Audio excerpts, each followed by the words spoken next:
Hey guys! So today I received a shipment in the mail and I'm so pumped, so I wanted to share this moment with you. We have found a company online called Sleep on Latex, and we ordered 2 Cal King toppers, one firm and one medium firm. And our plan is to layer them and restuff our V-berth cushions, which you can see behind me. If you guys have been following us for a while, you might have seen my whole process and selection criteria for choosing the initial foam that we went with, which was Dryfast foam. Some of its qualities include its breathability, its drainability. Essentially, you could pour water right through it and it won't maintain any of that moisture. It is also antimicrobial, which is awesome. So we have really enjoyed using it for the last 6 to 8 months. And there have been a couple times when it was raining and we didn't have to rush back to the boat and close the hatch or worry about anything getting wet, because if our cushions did get wet, they'd be dried by the morning. So we've also enjoyed the ability to take some of our cushions on the interior of our boat and move them to the outside of our boat, just to lounge on in the cockpit. Unfortunately for our V-berth solution, we've decided that Dryfast probably wasn't the best solution for us. And the biggest downfall that we found with Dryfast foam, unfortunately, is its density.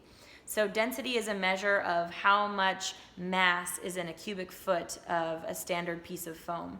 And Dryfast's density tops out at about 2 pounds per cubic foot. So what that means is it takes 2 pounds to compress a cubic foot of Dryfast foam by 25%. And we found that higher density foams are very correlated with higher quality foams that do not bottom out after a couple of years of constant frequent use. So because we lay on these every night, we sleep on them, we're not weekend cruisers, unfortunately we've seen the downfall to a lower density foam, and that is in our shoulder areas and hip areas. It's really started to bottom out, and beyond that we kind of have dips kind of outlining our different bodies and where we sleep on the foam, which kind of pushes us towards the middle of the bunk and makes the V-berth feel a lot smaller on an already very small boat. So over the last couple of months, I've been researching a lot of different foam solutions, and we've been deciding between high resiliency or high density normal polyurethane foam, or potentially even going with the Froley system underneath our Dryfast foam. And then the last solution that we've considered, which we're actually most hopeful about, is a latex solution. So we've decided to go with latex.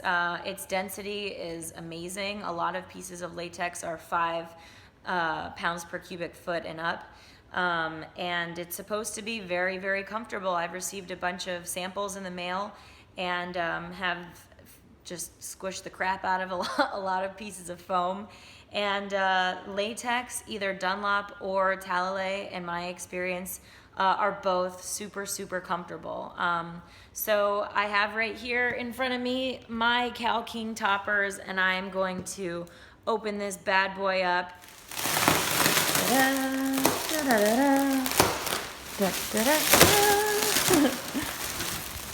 Come on. Whee! All right, so we're back at the boat. Got my lines drawn out on our latex. This is a firm layer. Jordan's just giving it the old knife.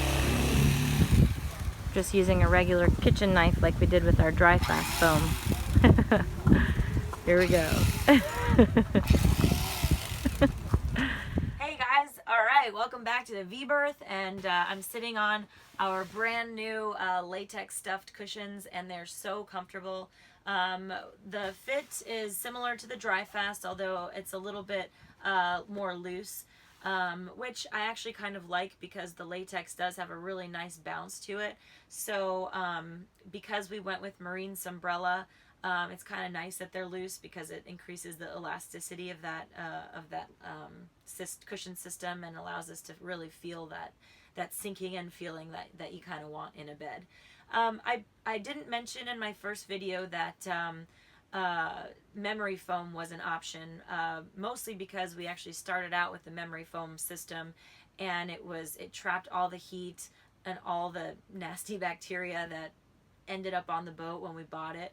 So we were very turned off by the memory foam system, and that was one of the reasons why we chose latex over memory foam, because it's a lot more breathable and it's antibacterial. So it's been awesome so far. We've spent a lot of hours in here just kind of enjoying it.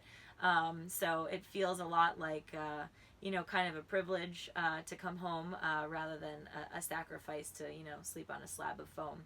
So we've been really happy with it. We're going to add a layer of hypervent underneath our cushions, and that's it's kind of like a 3/4 inch layer of almost woven plastic, and it creates a layer of space underneath your cushions for breathability purposes. So we've considered the Froley bed system as well in the past, but that costs, for our V-berth, it would cost us almost $1,000 extra. So the Froley bed system is kind of like a plastic spring-loaded system optimized for a marine environment, which is super cool. But we decided to go with hypervent, which is a lot cheaper, and we don't really need any extra comfort because the latex is so freaking awesome. So yeah, we'll keep you guys updated as we go forward if we have any issues going, with the latex system. The only downside I've experienced so far is because of its high density, it's very heavy and kind of floppy. So with our Dryfast foam solution, I could literally just toss the foam out of here. It was very, very light and easy. But kind of wrestling these cushions back in here this time was a little bit of a challenge. Although we don't anticipate moving them around so much, so hopefully it won't be an issue, and the added comfort and breathability is probably going to outweigh that. So yeah, if you guys again are considering any kind of foam system for your V-berth as a liveaboard or a cruiser, so far we love our latex, and yeah, we'll keep you updated.